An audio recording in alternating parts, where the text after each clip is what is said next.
Matahari masih bersembunyi saat anak-anak ini membersihkan diri di kamar mandi umum. Beberapa yang tidak mendapat tempat memilih empang untuk cuci muka dan gosok gigi.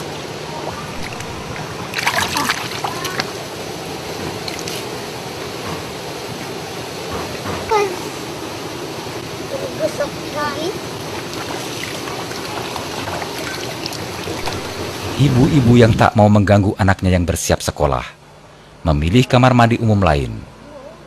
Kamar mandi dengan dinding karung dan tanpa atap. Dari 1.563 keluarga di Desa Babakan Pari, Kecamatan Cidahu, Kabupaten Sukabumi, Jawa Barat, yang memiliki kamar mandi pribadi bisa dihitung dengan jari. Selebihnya, warga memanfaatkan kamar mandi umum untuk mandi dan mencuci. Ironisnya, seperti tikus mati di lumbung padi, meski tinggal di desa yang kaya akan air, warga Babakan Pari justru kesulitan air bersih. Berada di antara Gunung Pangrango dan Gunung Salak, Cidahu merupakan kecamatan dengan air melimpah karena terletak tepat di cekungan air tanah Sukabumi. Cekungan air tanah di antara Gunung Salak dan Gunung Pangrango membentuk Cidahu sebagai kawasan yang kaya akan air, baik itu air tanah maupun air permukaan seperti mata air, danau, serta sungai.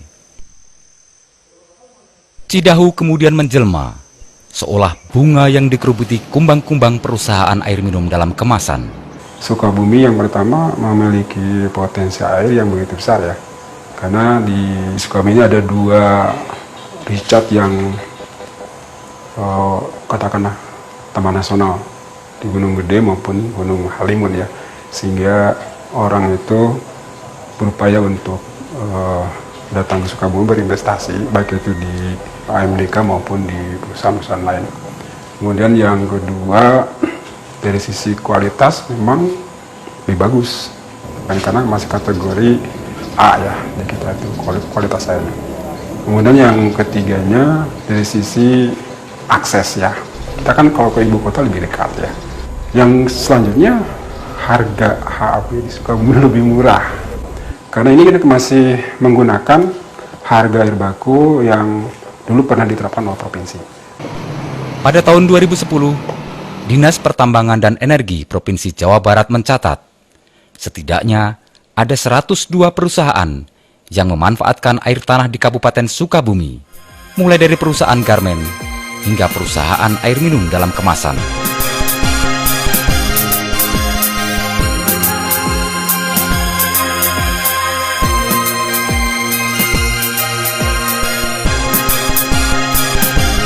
Beberapa perusahaan ini merupakan penghasil produk minuman yang dikenal luas, seperti Aqua, Pocari Sweat, Krating Daeng, UC 1000, Susu Indomilk, serta Yakult.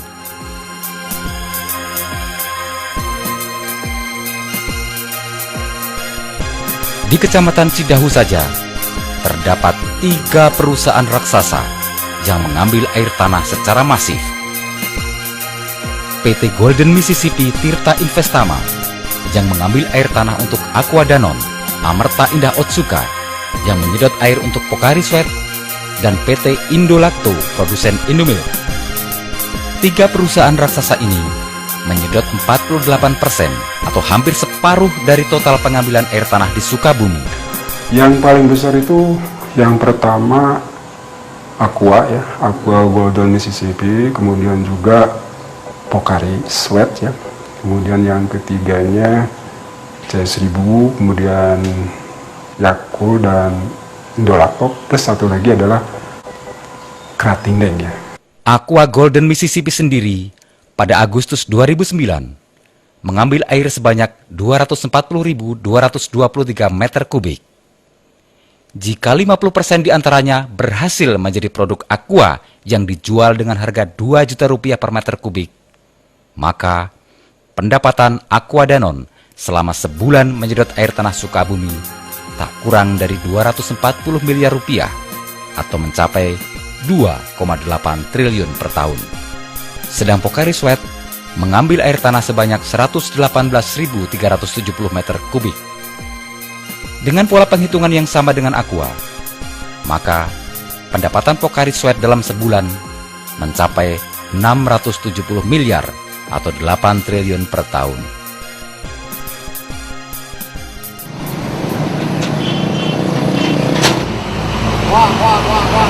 Keuntungan ekonomis besar yang ditangguh perusahaan pengambil air tanah justru menjadi ironi bagi warga Babakan Pari. Di desa yang menjadi lokasi ekstraksi berbagai produk air minum dalam kemasan ini, sekitar 4.800 penduduknya justru kesulitan air bersih. Kalau dulu ya, terutama sumber air waktu saya masih kecil, depan rumah saya, terus di belakang rumah saya, pinggir-pinggir rumah saya itu banyak air, terus pesawahan-pesawahan, selokan-selokan, sumber-sumber air banyak. Kalau sekarang, jangankan istilahnya depan rumah, jauh dari rumah pun udah nggak ada, udah susah gitu, udah krisis sekali. Apalagi kalau musim nggak ada hujan gitu, kering, sumur semua juga, pada ngambil air ke bawah. Seudahnya ada aqua. Jauh sebelum PT Golden Mississippi masuk dan menyedot air untuk aqua, Babakan Pari adalah lumbung padinya Kabupaten Sukabumi. Sawah terhampar, dan empang pun banyak tersebar. Namun, setelah aqua dan raksasa minuman dalam kemasan lain masuk, air perlahan menghilang. Sawah dan empang berubah wujud menjadi tegalan yang hanya bisa ditanami palawija. Dulu kan di sini sumber air nih, tuh yang di situ juga sumber air tuh yang utama yang keluar tuh di situ tuh gede tuh. Di sini kolam, sini juga empang, ini sawah, nah ini juga empang nih kalau dulunya tuh. Kalau sekarang mah udah jadi kebon.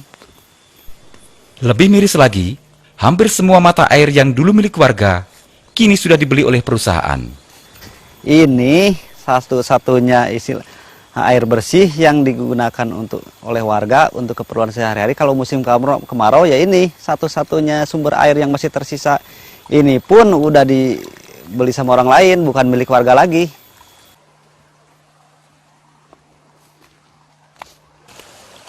Nah, inilah sumber mata air Babakan Pari yang diambil. Sedangkan sebelah kiri saya ini sumber mata air milik PT Agrabila Tirta. Sedangkan yang sebelah sini adalah sumber mata air milik aqua. Sumur-sumur yang sebelumnya hanya sedalam 6 hingga 8 meter, kini warga yang tak mau antri harus menggali hingga 18 meter untuk mendapatkan air. Itu pun akan kering saat kemarau datang. Masuknya perusahaan-perusahaan ini juga membawa dampak pada rusaknya jalan.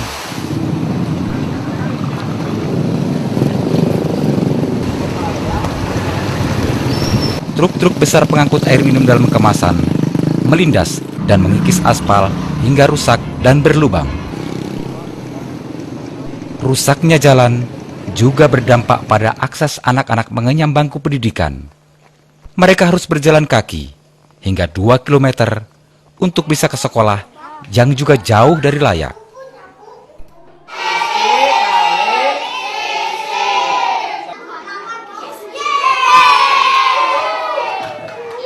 Namaku Yatman, saya tinggal di Manglit, Kecamatan Cidahu, Kabupaten Sukabumi. Saya bangun jam setengah 6. Saya mandi di sungai karena aku tidak punya kamar mandi. Terus aku pergi ke sekolah jalan kaki sejauh 2 km sama teman-teman. Kelasnya rusak, kelasnya nanti jam 10. Kemudian kelas 3 pulang. Seolah mengulurkan tangan, sejumlah perusahaan air minum dalam kemasan memberikan bantuan berupa kamar mandi umum.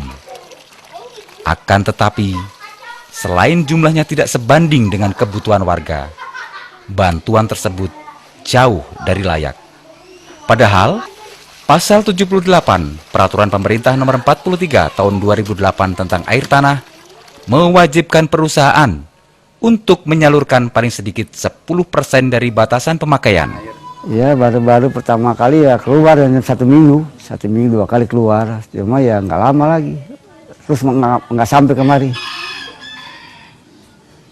nggak mengalir lagi tuh dalam 1 minggu, sampai sekarang setahun dah. Kepada warga yang tinggal di lokasi ekstraksi air, perusahaan juga enggan memberikan bantuan dalam wujud lain. Bantuan sumbangan dari Aqua termasuk iklan sih bilang. Ikan, bapak ada label sih Aquanya. Ikan terselubung lah. Warga sendiri sebenarnya tidak menuntut lebih. Terhadap perusahaan yang mengambil air di desanya, warga hanya ingin dimanusiakan, dihargai sebagai makhluk sosial yang perlu fasilitas publik, serta berkembang bakat dan kemampuannya. Kalau perusahaan kayaknya tidak memperhatikan, belum memperhatikan lah gitu. Belum memfasilitasi masalah olahraga di sini gitu. Ya kalau di luar sana sih saya lihat di TV-TV itu banyak sekali gitu iklan-iklan kayak gitu. Cuma kalau di wilayahnya sendiri nggak ada sama sekali. Sumbangan pabrik terhadap daerah juga sangat timpang. Untuk 1 meter kubik air yang mereka sedot, perusahaan hanya mengeluarkan Rp118 sebagai pajak. Padahal, perusahaan bisa menjual 1 meter kubik air tersebut dengan harga Rp2 juta. Bisa dihitung berapa untung yang mereka raup.